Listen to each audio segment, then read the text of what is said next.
round yet. Let's go. Come on, Mike. There we go. Using those legs now. Good. Stay your stance. Stay your stance. Stay low. Stay ready. There we go. Yeah. There we go. Come on, Mike. Yes, sir. Cut that ring off. Good. Stay low. Stay ready, Mike. Stay low. Stay ready. Hey, come on, Mike. There we go. Yes. More you do is just extras. Michael home today, confident and knocking out. I did my thing. Now he's gonna do conditioning. Can you imagine one more round? He's gonna feel tired, exhausted. No, we did 4, and now we go to do something extra now. Yes. I was minding my business. He challenged me. You look good. How you feeling physically? Incredible. You've been training? Listen, I was wearing an extra large. It looks like I could wear large now. Looking good, man. Still looking scary. Netflix's lenses didn't just catch a few highlight reel moments from Mike Tyson's camp, they caught the full obsession. The boxing icon is shown grinding through session after session like the clock is his enemy, treating every drill as if it's the main event against Floyd Mayweather. What hits hardest is the mood. This isn't nostalgia or a casual celebrity workout.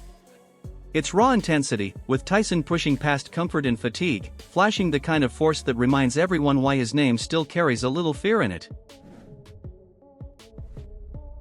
Today was the day he's supposed to rest, and then he called all of us to come here because he decided to train. My opinion was the best decision. This is the way Mike, handled the things. He's supposed to rest, but he changed the idea, and you're here to push in as much. In this stretch of training, Tyson looks locked in the way only a true headliner can be when the cameras are rolling and the stakes feel real. Every movement reads sharp and purposeful, as if he's trying to prove something to the world and to himself at the same time. The workout is pure pressure, with him driving through it muscle by muscle, snapping punches with sudden explosion and refusing to let the pace drop. It's the kind of focus that makes the session feel less like practice and more like a warning. If you're looking in phenomenal shape, you look shredded, you're supposed to fight Floyd next month, correct? Yeah. Next month from now, we're ready, whatever. How do you beat the shoulder roll? He's 50-0. Huh? How do you crack the shoulder roll? Shit happens, you never know. Established my importance in the boxing world more so than the amateur, than the professional fighting, because this is the future. Mike Tyson got a great name, and that's over. That's gone. It's really bad, all that's gone though. This is the future. The kids don't understand that they're the future. They look at the great Mike Tyson. No, their turn is coming soon. By having the experience in the fight that come earlier. But their turn is coming where guys are going to say, wow, you're the man. Because that's what happens when these guys have all that fight. Tyson's gym work leans into power, and the heavy weights only seem to feed the legend.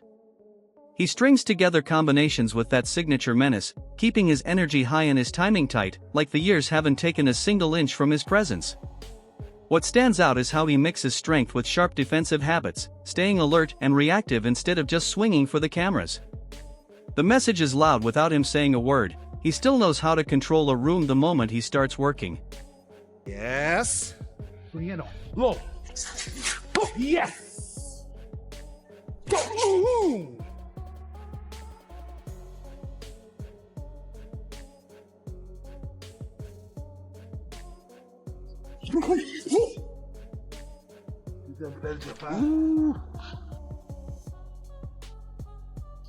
Right, back to the body. You all right, Coach?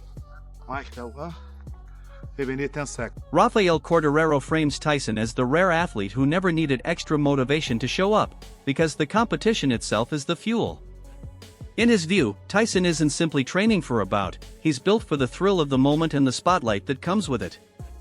He also points to the way Tyson naturally pulls people in, turning fights into events and training into must-see content. The passion, the showmanship, and the ability to inspire fans are, to Corderero, part of what makes Tyson feel like a true fighter every time he steps forward. People. It is what he fights for. He fights for all those people he can see in the street. The people come to him and say, you are the people's champ. So this is really motivate him to be in the gym from 8 a.m. to 6 p.m. every single day. We expect the biggest fight of the history. Why? Because we talk about Mike Tyson. We talk about Netflix, live on Netflix, something that I never had before. Things like that you just can do with Tyson's sparring sessions come across as serious business, not staged celebrity theater. He trades heavy shots with committed partners, testing his gas tank and his composure while keeping a steady rhythm that suggests real ring comfort. There's an awareness in the way he reads exchanges, adjusts, and stays present under fire. Even when the punches are flying, he looks like he's measuring distance, timing, and control, showing that the instincts that made him famous are still very much switched on.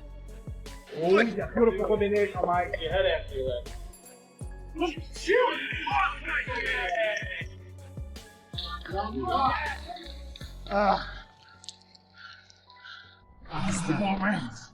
Now you're good. You got it, Bill?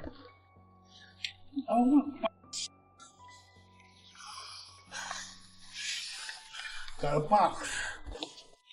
Stay hydrated. You gotta stay hydrated. You gotta stay hydrated. I want to box more around. You got to box around. You're done Friday. Save it for Friday. Huh? You know you can do 10 rounds like that. So what's it going you know you can. You know you can. I need box. That's my thing. You know, so Yeah. that's cool for your head. I need box. That's what I got to do. I got to box. Gene Kilroy zeroes in on Tyson's discipline, especially considering the stage of life he's in. The praise isn't just about what he can still do, but how he prepares, how consistently he shows up, and how seriously he treats the grind. She highlights the quickness that still flashes in his work, the stamina he keeps chasing, and the level of dedication that refuses to soften with age. The takeaway is clear: Tyson isn't coasting on a famous name, he's still putting in famous effort. Set up here at his gym and all. I like the guys he surrounds himself with. Nobody has an angle. The people, when I was with Ali, they couldn't make a bus reservation. They would tell Ali, he a CIA, he undercover FBI guy. Ali said, he's my guy, he does more for me one day than you would do in your whole lifetime. I was close. I was a white man accepted by the Nation of Islam. Jim Brown told me, you don't know how lucky you are. I used to sit with the Honorable Elijah Muhammad. To me, he was a great man. Minister Louis Farrakhan, I took him to Mike's house. It was a highlight of his life. But it's to be successful, surround yourself with successful people. But Mike Tyson learned from Casamata. Fear is like fire. There's a confidence to the way Tyson moves through these sessions, like he can feel the strength returning and it's only making him hungrier. The progress seems to energize him, turning hard work into something he genuinely feeds off rather than merely endures. Instead of shying away from the tough parts, he leans into them, treating each challenge like proof that he's exactly where he wants to be. It's less about complaining or convincing, and more about enjoying the process as it gets harder. We were excited about you and Floyd. Is that still happening, or is that... Yeah, it's happening. Yeah, it's happening.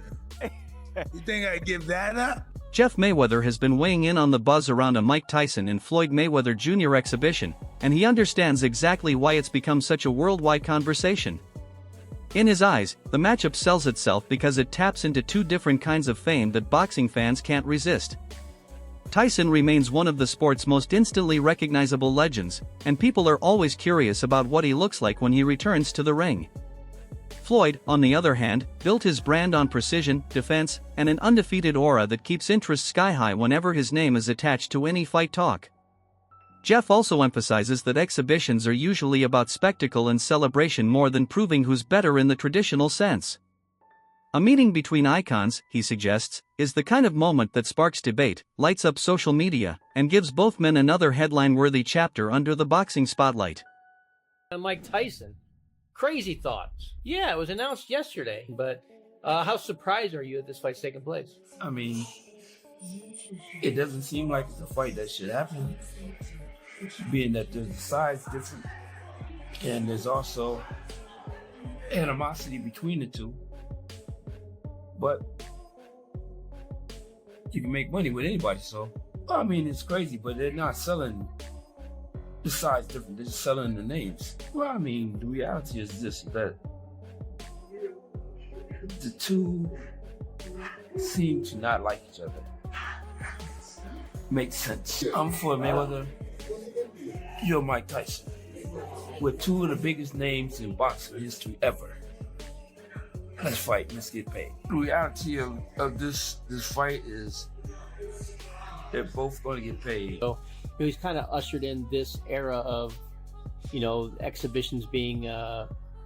Tony Jeff doesn't dress up his opinion about a Floyd Mayweather versus Mike Tyson exhibition, and he's blunt about what he believes is driving it.